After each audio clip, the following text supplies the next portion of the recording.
Olá, vamos falar hoje sobre Manuel Bandeira, né?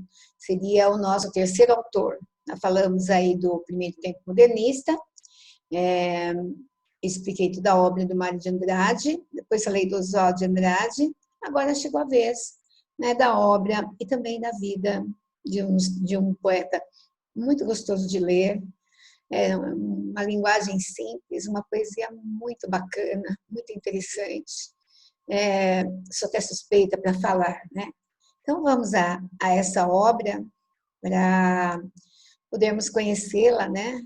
Vocês vão gostar muito, né, do Bandeira. Vamos compartilhar, para vocês saberem um pouquinho sobre esse autor, né? Então, aqui vai ter desde um pouquinho da vida dele, tem muito a ver com a obra, e toda a passagem dele, né, pela vida, até a sua morte, que foi no ano de 1968, né, aos 82 anos. Para quem ia morrer aos 16, né, morreu aos 82, inexplicável. Mas vamos falar dele, né? Poeta. Bem, quem foi Manuel Bandeira, né? Um poeta modernista, aquele que ficou conhecido, muito conhecido, na segunda noite da Semana de Arte Moderna, mas não pela sua presença, né? Pela sua poesia, porque quem esteve no lugar de Bandeira na segunda noite fora, né, Ronald de Carvalho, e ele recitou o poema Os Sapos, né, para fazer uma crítica ferrenha, né, ao parnasianismo, poema de autoria do Bandeira, que veio coincidir, né, com a poesia moderna e os objetivos dela. Mas vamos começar do início, né, que é falar uma frase dele mesmo sobre o que ele achava dele, né? Então ele deixou um poema aí chamado Testamento. Criou-me desde eu menino para arquiteto, meu pai. Foi-se-me um dia a saúde, fiz-me arquiteto, não pude. Sou poeta menor, perdoai. Né?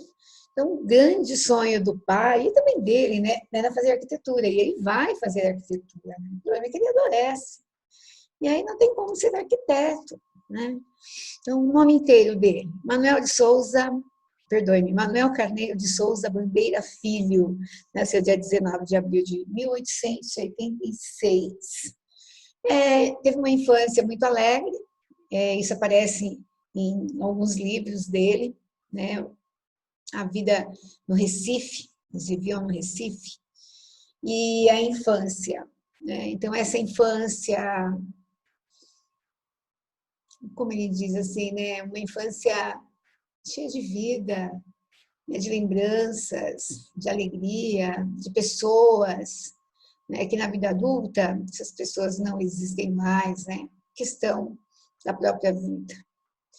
Então, vamos começar a falar do menino Manuel Bandeira, que tinha o desejo, né, de ser arquiteto para dar orgulho ao pai.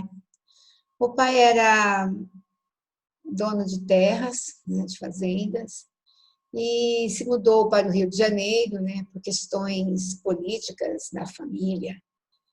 Mas ele nunca esqueceu o Recife dele. E aqui tem um poema para mostrar essa lembrança. O menino dorme, para que o menino durma sossegado, sentada ao seu lado, a mãezinha canta. Dodói, vai-te embora, deixa o meu filhinho, dorme, dorme, meu. Morta de fadiga, ela adormeceu. Então, no ombro dela, um vulto de santa, na mesma cantiga, na mesma voz dela, se debruça e canta. Dorme, meu amor, dorme, meu benzinho, e o menino dorme. Então, nós temos aí, né, uma linguagem muito simples, mas uma poesia encantadora. Por quê? Porque ele tem um jeito especial de colocar coisas tão simples, né, e mexer com a gente. Olha aí uma situação, né, que me leva a lembrar da minha infância, que me leva a lembrar de minha mãe. Então, esse é o efeito que a poesia dele causa em nós. Você vai ouvindo os textos, você vai lendo os textos, né? tem vídeos dele no YouTube que você pode ouvi-lo, né, que foi gravado, deixado aí depois da morte dele, para nós ouvirmos, né? E ele foi um homem muito importante, membro da Academia Brasileira de Letras, teve uma trajetória muito grande na poesia, né? Tem desde a influência do romantismo, né? Depois vem o parnasianismo, depois vem o simbolismo, né? E depois nasce realmente o poeta moderno. Então, tem aí uma trajetória importante para que nós conheçamos um pouco. Então, esse poema, eu vou trazê-lo como o primeiro poema, né? Aquele que vai lembrar da mãe, da família, do lugar onde nasceu, né? A mãe balançando a criança, porque o menino estava com sono, né? É como se o menino estivesse doente também, né? A mãe está sempre ali para acudir, né? Então, é uma forma de lembrar da nossa infância. E ele, lembrando da infância dele, escreveu esse poema em 1924, num livro chamado Ritmo Dissoluto. Depois tem um outro poema chamado Evocação do Recife, né? E assim ele vai mostrando a infância passada, né? Nessa cidade aí, que é a cidade de onde Bandeira veio. Então, aí tem mais um ponto da vida dele na adolescência, né? Ele, com 16 anos, já estava morando no Rio. Ele veio com o pai para São Paulo para poder fazer a faculdade de arquitetura na Universidade de São Paulo, hoje a USP, né? E começou o curso, começou o curso de arquitetura. E com o passar dos meses, né, ainda no primeiro ano, percebeu que estava doente. E isso vai ser bem complicado, porque a doença, ela começou bem grave. Ela atacou os pulmões, né? E quando foi atrás, ela já estava bem evoluída. Na verdade, ele tinha tuberculose. Então, teve que parar a faculdade, né? Aí a família muito preocupada na tentativa de ajudá-lo, né? E levou a vários médicos, tem até poema que ele fala, né? Tem um poema chamado Pneumotórax, que ele vai nos contar aí um pouco dessa vida de tuberculoso, né? Que ele levou, né? Mas a família fez tudo o que pôde. Até levá-lo para a Suíça para fazer o tratamento, a família levou a Clavadel, na Suíça. Então, ele vai para Clavadel. Então, aí nós temos o sanatório em Clavadel. E começa o tratamento, mas teve que voltar, porque, olha a data, né? 1913, 1914, nós temos aí o início da Primeira Guerra Mundial. Por causa disso, ele teve que voltar e abandonar o tratamento pela metade. Mas ele colheu bons frutos lá, né? Ele conheceu no edifício Paula Souza, né, a vida, né, que começou, né, na Universidade de São Paulo e chegou ao sanatório em Clavadel. Quer dizer, saiu da USP doente, né, teve que abandonar a faculdade e foi direto fazer o tratamento. Começou o tratamento, teve que vir embora. Por quê? Porque eclodiu a Primeira Guerra Mundial. Mas nesse período de tratamento, ele conheceu um dos maiores poetas do modernismo francês, que é Paul Éluard. Né? Daí vem a influência dele para a poesia moderna. É aí que justifica. Volta ao Brasil em 1914 e 3 anos depois, né, publica o primeiro livro, ainda com características parnasianas. Há um pouco de romantismo misturado, né? Há alguns textos com bastantes metáforas, né, que daria para a gente pensar até na poesia simbolista. Então, eu tenho ainda uma predominância do parnasianismo. Então, aí está o primeiro livro dele. Então, eu vou ler os poemas, né, para vocês saberem o que ele pensa, né, a respeito da poesia e do mundo que ele está vivendo. Não se esqueça que a poesia parnasiana é uma poesia que valoriza só a estética, só a forma, né? E no Bandeira eu tenho sentimentos, né? Então eu preciso ver o que ele está relatando para eu poder analisar. Então já dá para eu imaginar, né? Ó, a influência parnasiana é simbolista. O parnasiano valoriza a forma e o simbolista valoriza o inconsciente, né? Então vamos lá. Eu faço versos como quem chora, de desalento, de desencanto. Fecho meu livro, se por agora não tens motivo nenhum de pranto.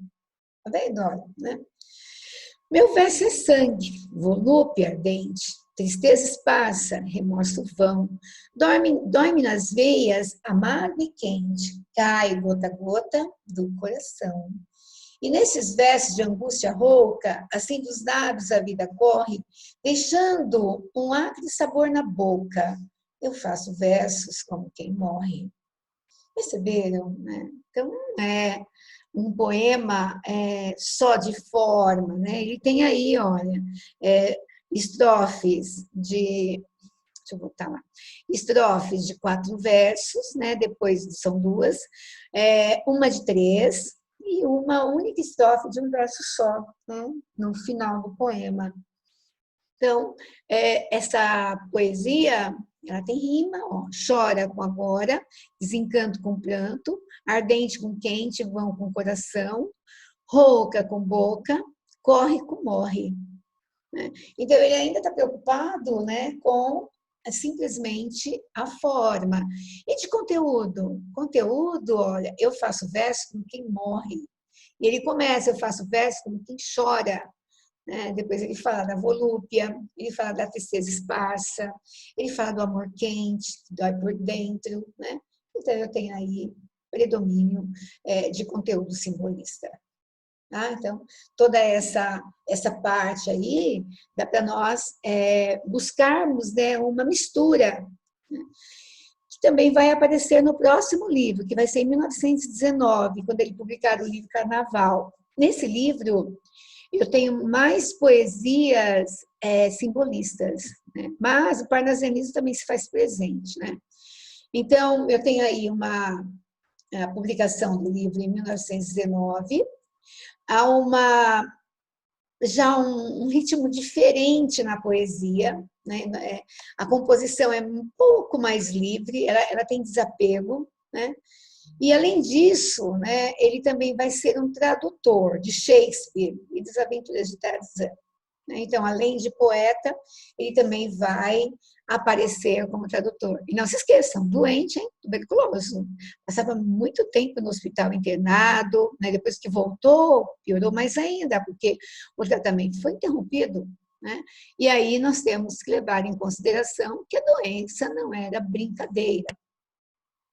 Então, aí vem o segundo livro. Aí nós sabemos, né, da participação dele com esse poema na segunda noite da Semana de Arte Moderna. Era para ele ter ido, ele não foi, porque ele estava internado, né? Ele tinha tuberculose e estava mal de saúde. Mas ele pediu ao amigo Ronald de Carvalho, né, para ir em lugar dele. Então, o Ronald foi lá recitar. Deu um auê esse poema, né? Eu já contei para vocês na aula da Semana de Arte Moderna, que é o dia 15 de fevereiro, quando esse poema foi recitado, né, esse verso. Seu pai foi rei, não foi, não foi, né? Eles ficavam repetindo, e o Ronald continuava recitando o poema, e o povo gritando, foi, não foi, não foi, e ele recitando, foi até o final. Causou um grande tumulto no teatro, né? Mas ele foi até o final. Então, é interessante observar nesse poema que o Bandeira ele faz uma crítica ao parnasianismo, porque quando ele fala dos sapos, os sapos são os poetas parnasianos, ó, eles enchem os papos, né, para mostrar, né, que eles são deslumbrantes, ou seja, para mostrar que a poesia deles, né, na verdade, é a melhor. né? E aí ele vai falando, né? Ó, ele retoma algumas partes do Profissão de Fé do Bilac, olha ali, ó. Eu nunca ri nos termos cognatos, a preocupação com a língua, olha, veja essa, ó. O meu verso é bom, finalmente sem joio, faço rimas com consoantes de apoio, olha a preocupação, né? E aí ele vai falar, ó, vai por 50 anos que lhe dei a norma, agora ele vai fazer um trocadilho, reduzir sem danos as formas, né? A forma. Né? Então, ó, sair, né, dessa poesia com forma, né, com modelo próprio, que é a poesia parnasiana. Né? E aqui tem o verso que retoma o Profissão de Fé, ó, brada em um assomo, o sapo tanoeiro, a grande arte é como um lavor de joalheiro. Aquele poema que o Olavo Bilac diz que prefere o ourives, né, ao estatuário, né, que ele prefere a joia, porque ele quer imitar o Ourives quando ele escreve, né? Porque a poesia dele tem que ser a mais linda, a mais perfeita, uma verdadeira obra de arte. Então, ele está fazendo uma crítica, exatamente, a essa poesia, né? E tem o restante, então ele fala. Outro texto que ele retoma, o bem de estatuário, tudo quanto é belo, tudo quanto é vário, canta no martelo, né? Então, aí é em relação à estátua, tá certo? Então, a poesia tem estrutura, mas ela também tem forma, né? Depois ele coloca, longe dessa grita, lá onde mais densa a noite infinita, ver-te a sombra imensa, lá, fugida ao mundo, sem glória, sem fé, no penhor profundo e solitário que soluças tu, transido de frio, sapo cururu, da beira do rio, né? Quer dizer, porque você está triste, né? Você está sempre cantando a mesma música, porque agora você não vai cantar, né? É uma forma de dizer que o poeta parnasiano sempre canta a mesma coisa, né? Sempre escreve a mesma forma. Depois, em 1930, aí sim, né, vem o livro Libertinagem. Aí eu tenho Bandeira Moderno. Então, até 30, né, vamos pegar aí, As Cinzas das Horas, o Carnaval, não são livros modernos. Agora, eu já tenho o primeiro livro moderno. E não vai parar mais, né, vai até ele viver. Então, eu tenho a Libertinagem, 1930, foi esse ano que ele publicou.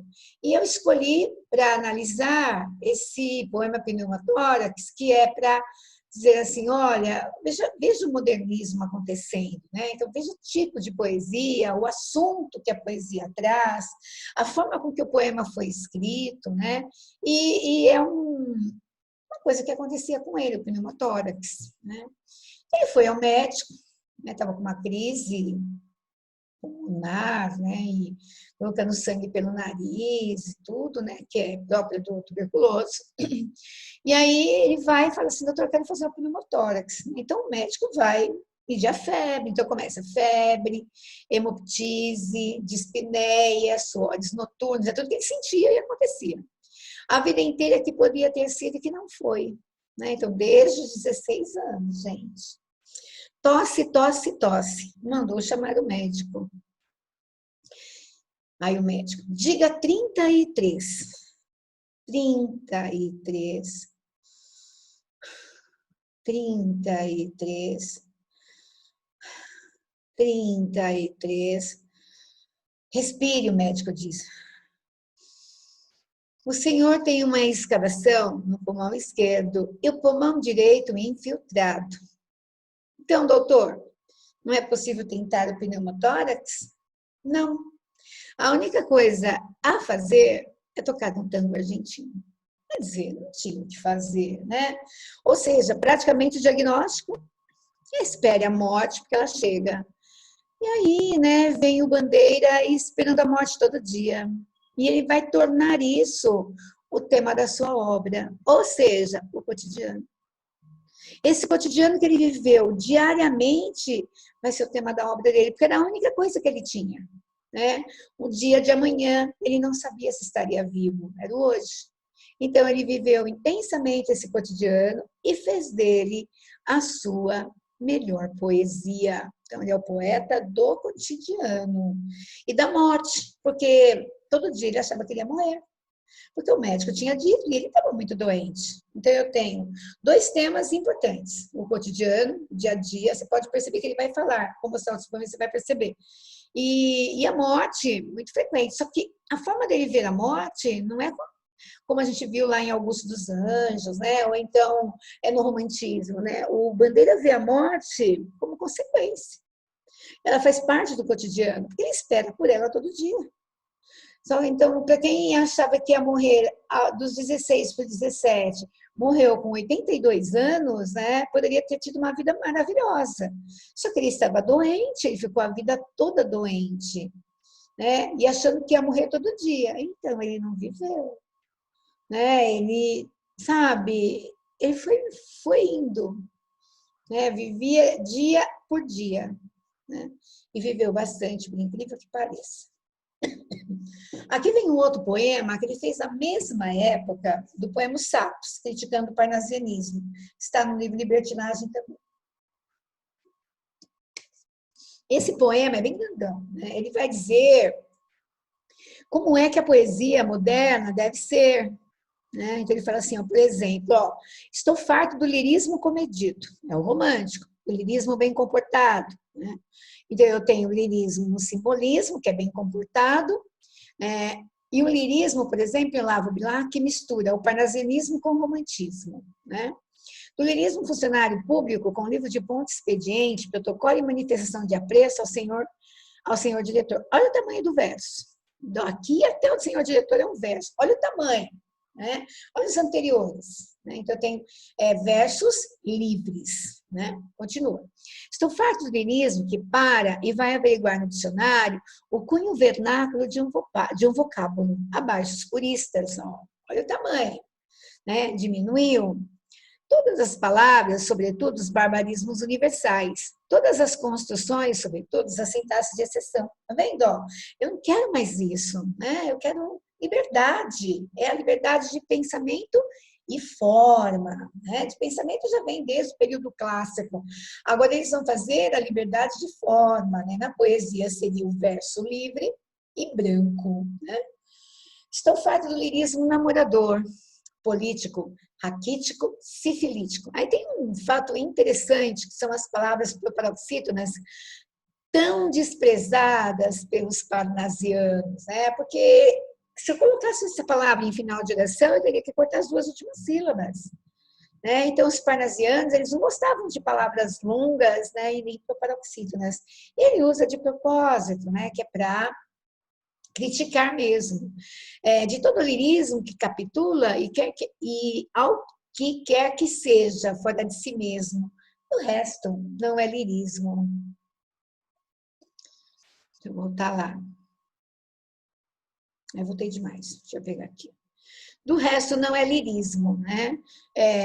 Acaba aí, depois o último verso ele fala assim, eu quero um lirismo, né, que exclua, né, que tire tudo aquilo que eu aprendi, que era um lirismo livre, né? Era um lirismo que eu possa fazer o que eu quiser.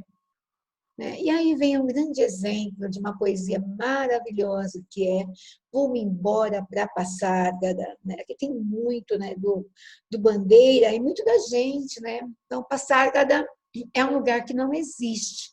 Tem vários estudos aí, dizem que foi uma cidadezinha na Grécia, antiga, mas o Bandeira não pensou nisso, ele pensou num lugar onde ele pudesse tudo, porque ele não pôde nada na vida, ele passou a vida doente.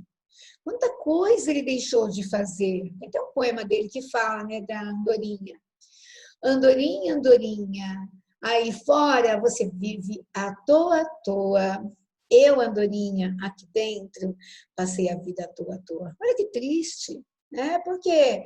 Porque ele não pôde, né? Ele estava doente, tuberculoso, né? Hoje estava bem, amanhã estava no hospital, né? Então, aí vem a poesia de libertação dele.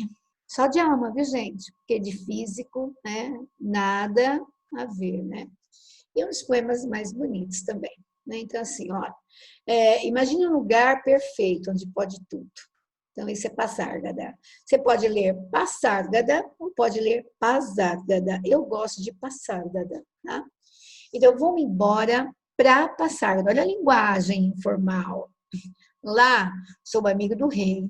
Lá tem a mulher que eu quero, na cama que escolherei. Vou-me embora para passar, Dadá. Pulando o trecho. E como farei ginástica, andarei de bicicleta, montarei um burro bravo, subirei no pau de sebo, tomarei banhos de mar, e quando estiver cansado, deito na beira do rio, né? Mando chamar a mãe d'água, e vai, né? Aí depois a outra parte. Em Passárgada tem tudo, é outra civilização. Tem um processo seguro de impedir a concepção. Tem telefone automático, tem alcaloide à vontade, tem prostitutas bonitas para a gente namorar.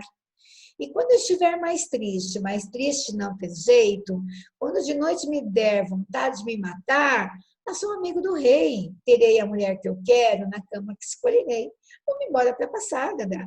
Então, vamos voltar um pouquinho. Olha, nessa penúltima parte que eu coloquei aqui, tem o verbo ter. Tem telefone, tem alcaloide, tem prostitutas bonitas. O que eu quis, que eu quero chamar a atenção de vocês, né? Esse verbo tem aí é informal, porque é o verbo haver no sentido de existir. Eu não poderia usar o ter. Né? Quando eu falo assim, tem aula, né? A pessoa responde, tem. O correto na língua culta não é o tem, é o haver. A aula, né? Existem aulas, né? Ocorrem aulas, né? Não tem aulas, né? Tem aulas é informal, né?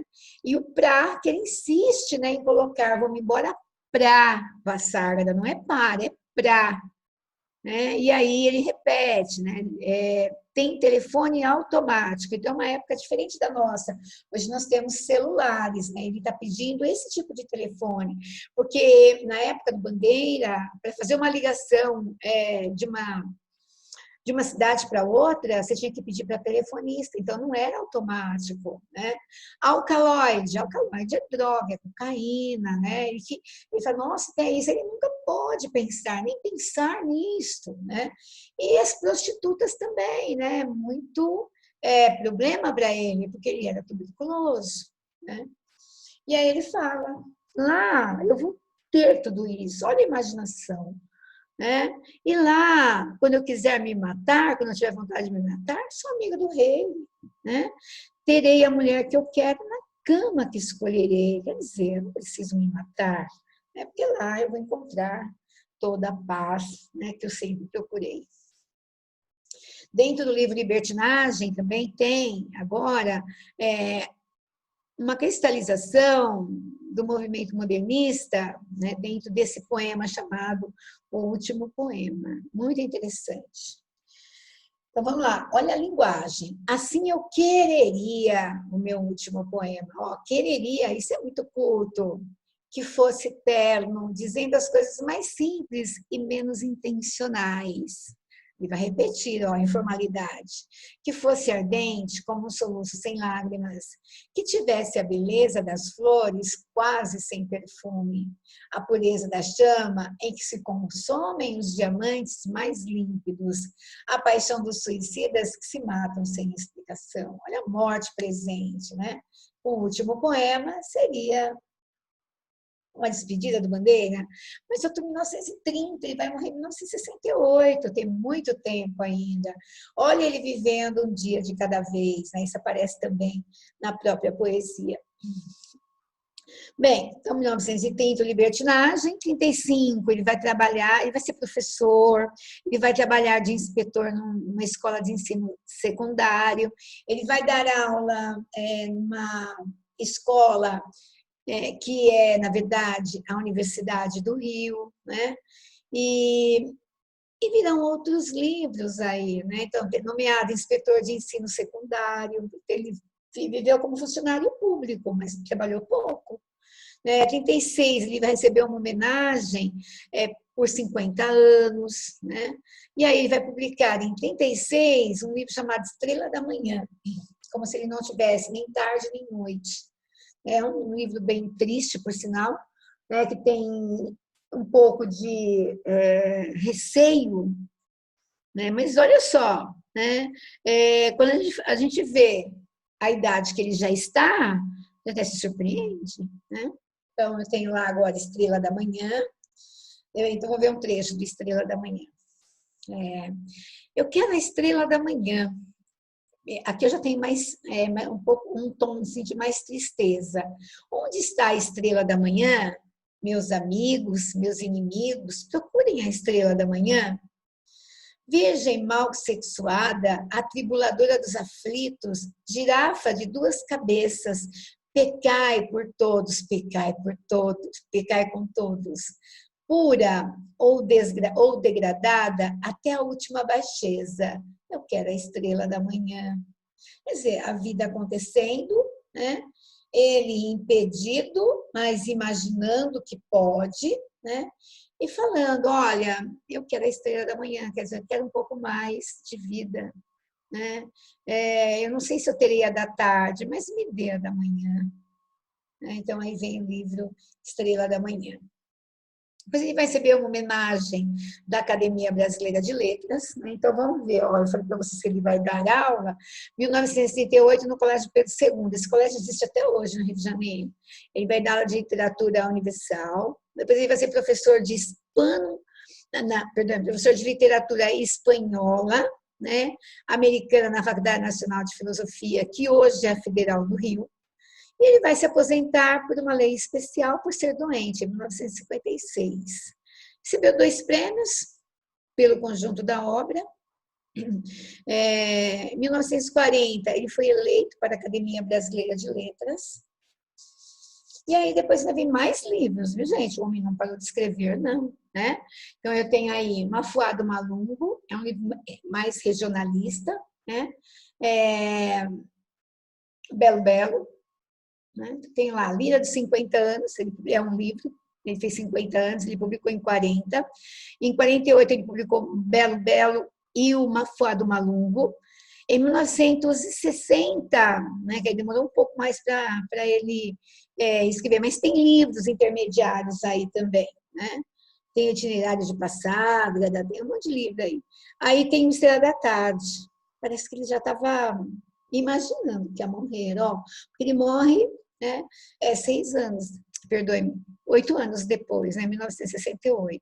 Então, aí em 1960 ele publica Estrela da Tarde, e depois ele vai receber uma homenagem, né, da própria academia e das pessoas que admiravam Bandeira. Vão juntar todos os livros dele num único livro, que é o Estrela da Vida Inteira, né, organizado e publicado em 1966, ou seja, 2 anos antes dele morrer. Né? E aí, Opus 10, 1952, outro livro. E aí eu tenho um poema chamado Consoada. Podia tocar, né? Mas eu não vou conseguir. Eu leio para vocês. Quando a indesejada da gente chegar, que é a morte, não sei se dura ou caroável, talvez eu tenha medo, talvez sorria ou diga, alô, iniludível, o meu dia foi bom, pode a noite descer. A noite, com seus sortilégios, encontrará lavrado o campo, a casa limpa, a mesa posta, com cada coisa em seu lugar. Quer dizer, preparadíssimo para morrer. Né? 82 anos, para quem ia morrer aos 16. Né? Então, esse livro, Opus 10, é um livro que mostra já a chegada mesmo, né, do tempo, a preparação, né, para a morte. Né? Então, eu tenho aí mais coisas, não acabou não. Né? A gente acha que ele vai morrer e ressuscita. Né? Em 1954, ele publica o Itinerário de Passada, é um livro mais de memórias, né? As memórias e as criações poéticas. Alguns poemas ele retoma e outros ele cria. Em 66, quando ele completou 80 anos, ele é homenageado com o lançamento de seus livros. Né? Alguns livros relançados, mas é o Estrela da Vida Inteira de novo. Né? 13 de outubro de 1968, morre com 82 anos e é sepultado no mausoléu da Academia Brasileira de Letras. É aquele, né, que achava que ia morrer assim que recebeu o diagnóstico de tuberculose. Quer dizer, uma vida inteira, né, vivida dia a dia, e fez disso o tema de sua obra, né? O cotidiano, né? A morte muito bem resolvida, né? Ele se preparou, ele teve tempo para isso. Aí você vai lendo, é como se fosse assim, você começa a ler a parte de libertinagem, até o último aí, que é o itinerário de Passárgada, depois a gente tem só homenagens, né? Você constrói a vida dele, né? E você vai vendo como ele vai evoluindo, né, na poesia. Mas ele não perde esse charme, né, de brincar com a palavra, fazer você refletir, né, em coisas assim muito simples, né? Tem um pouco de erotismo, né? Não li assim os poemas mais eróticos, né? Mas há uns poemas com tom erótico, né? Tem um que é o Porquinho da Índia, tá na Libertinagem, né? Ele fala que ele ganhou um porquinho da Índia quando ele era menino, né? Menino, adolescente já.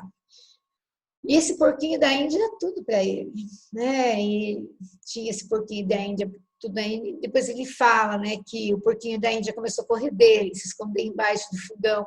Ele gostava de fazer carinho no porquinho, né? E aí o porquinho corria dele. Depois ele fala: o meu porquinho da Índia foi a minha primeira namorada. Né? Então aí tem as duplas interpretações, né? Então, esse é o Bandeira, tocando violão aí, né? Tem depoimentos dele na internet, vejam, né? As memórias, leiam os poemas, né? Então, é mais para vocês saberem, né? E a gente vai analisar alguns poemas do Bandeira aí para entendermos, né, a obra dele. E aí, deixa eu voltar lá, onde a gente estava, né? Ele morreu, e aqui tem uma homenagem, né? Um fechamento que nós colocamos aí, né? Que é ele falando quem ele era, é o autorretrato. Ele fala dele mesmo, provinciano que nunca soube escolher bem uma gravata, pernambucano a quem repugna a faca do pernambucano, poeta ruim que na arte da prosa envelheceu na infância da arte, e até mesmo escrevendo crônicas ficou cronista de província, arquiteto falhado, músico falhado, engoliu um dia um piano, mas o teclado ficou de fora, sem família, religião ou filosofia, mal tendo a inquietação do espírito que vem do sobrenatural e em matéria de profissão, um tísico profissional, tísico é tuberculoso. Olha aí, a conscientização, né, do problema, e ele carrega isso, né, para a própria poesia, esse cotidiano, né, difícil de encarar, e que ele vai, né, contornando. Então, todos os poemas têm essas situações aí abordadas, né? Então, é bem interessante de se ler essa obra, né? Vários livros aí para se divertir mesmo, né? Então, eu terminei aí os 3 poetas que eu me propus a explicar, né, do primeiro tempo modernista, e aí eu quero que vocês guardem assim, olha, Mário de Andrade, como poeta, é o poeta de São Paulo. Oswald de Andrade, como poeta, é o poeta da colonização. Ele retorna à colonização, fazendo paródias, fazendo poema piada, né? E o Bandeira é o poeta do cotidiano e da morte. Guardem isso, né? Fica fácil, né, para vocês analisarem qualquer poema que aparecer aí, né, um vestibular, né? Ou então na própria vida de vocês, né? Ler poesia é a melhor coisa que tem, né? O pessoal não é muito apegado, né? Mas poesia é tudo de bom.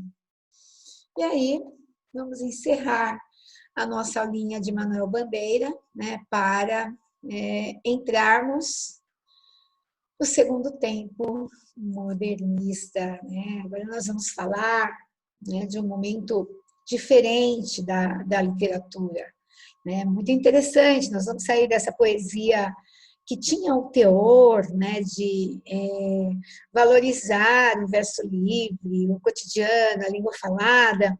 Nós vamos entrar numa poesia social e vamos começar falando um dos maiores poetas da literatura brasileira, simplesmente Carlos Drummond de Andrade. Então, até lá, até a próxima aula, né?